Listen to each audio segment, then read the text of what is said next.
I've been making a lot of serious videos lately, deep analysis, media literacy, blah blah blah. I just want to talk about Marshmallow People again. Last video I started off with the ones I remember the most fondly, and I just couldn't find it in me to go back and watch like Tim Tom and Haminations. I just couldn't be bothered. Once you've seen a few of these channels, I genuinely think you've seen them all. I wanted to go over channels that I distinctly remember and a few that I wish I could forget. Like, Speecy. Speecy?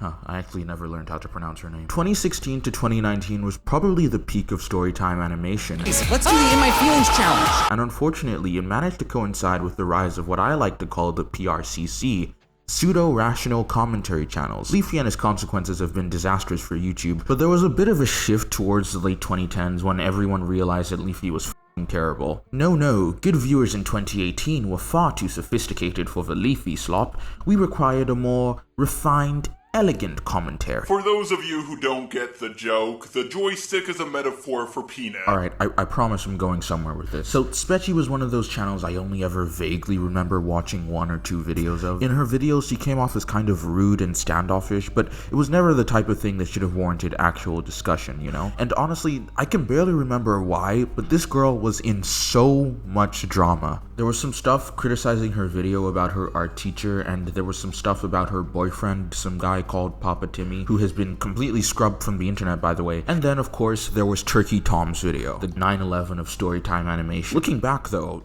this video is f***ing terrible. It just reeks of that late 2010s Discord debate bro pseudo-rational shit I was talking about. The guy begins the video by reading the dictionary definition of criticism. And what exactly are Tom's masterful criticisms? 1. It's not really animation. Animation is trying to imitate life through moving images. What most of them do, with a few exceptions, is technically animation. I don't know why people hold this to such a colossal level. It's like people who can't call things art when they clearly are. Just because it's art doesn't mean it's going to be good. These channels can be considered animation. For the most part, they just do a shitty job of it. 2. Awkward personalities. Honestly, this is a good criticism. All these channels seem to have the same awkward, look at me, I'm an introvert personality on their channels. And as much as they can claim to be introverted, it seems kind of disingenuous when a lot of them like to yell in their videos and scream about how introverted they are. 3. And this is the moment we've all been waiting for. Well, maybe not Speecy or Speecy, but here's their inability to take criticism. Like I said, criticism is important. And one of the channels that has been most critical of Storytime animation channels in recent times has been Daphne.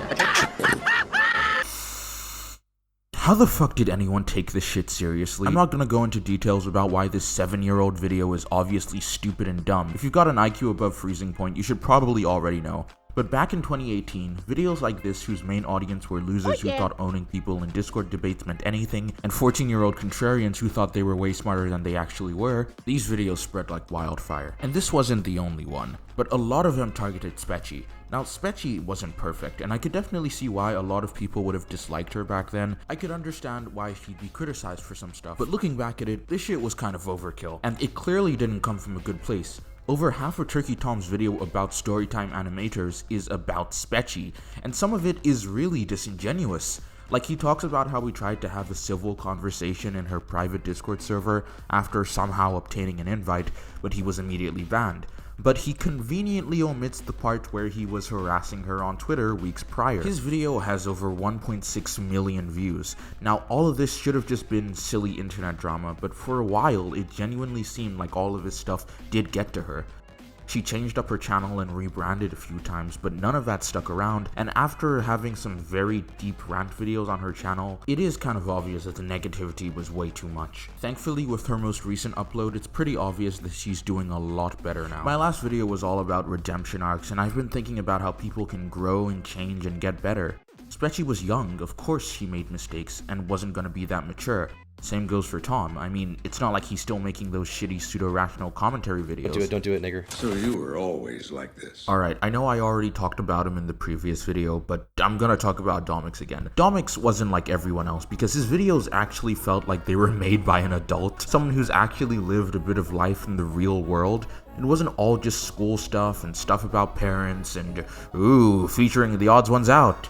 Domix was also just a lot more entertaining. He could make videos out of seemingly mundane ideas and he would just make them work. Plus, his videos were really well animated. Like actual lip syncing and movement, some serious gourmet shit you got here, Dom. I honestly have no idea how he was pumping out so many high quality videos pretty consistently as well. My favorite videos of his are his sober convos videos. Basically, he animated parts of a conversation he had with his friends, and it's sort of like Emeritu's Childhood Crushes series, and I'm surprised more Storytime animators haven't pivoted towards this. Maybe it's because they're all too introverted to sit down and talk to each other. Or maybe everyone should just do what Alex Clark is doing. This was probably the worst thing. Okay, no, I can't keep doing this. I've got to find a new joke. A dog can't legislate. Fuck no, that's taken. The Amazon getting cucked by the odd ones out? I don't think that's particularly funny. Alright guys, I'm gonna leave this one up to you. I need a new bit and I'm not creative enough to come up with something funny. Originality is hard. It's easy to criticize all of these Storytime animators for being the same, but I can't imagine why you'd even want to stray away from the formula. Back in 2018, you drew a smiley face on a white blob and now you've got 200,000 subscribers. Some people wanted to innovate and that's how you end up with Ginger Pale. His videos are great, mostly because he uses a lot of color, and everything just stands out more.